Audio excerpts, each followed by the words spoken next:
วัสดีค่ะพบกันอีกแล้วนะคะกับช่องคมพันตุลากันมาตักบาตรเหมือนเดิมค่ะสาธุขอให้ผลบุญกุศลส่งผลต่อครอบครัวคมพันทุกคนส่งผลต่อFCทุกท่านพบแต่สิ่งดีๆเข้ามาในชีวิตปราศจากความทุกข์ทั้งหลายทั้งปวง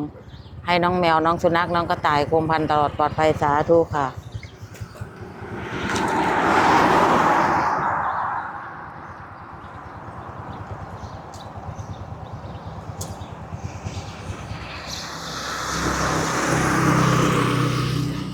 วันนี้แดดร้อนมากเลยค่ะพระอาทิตย์ส่องแสงจ้าเลยเราขยับมาอีก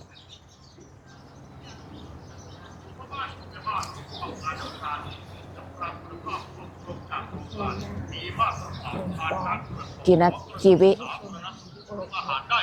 พอยัง50 วิขอบคุณFCทุกท่านเลยนะคะพบกันคลิปหน้านะคะสวัสดีค่ะ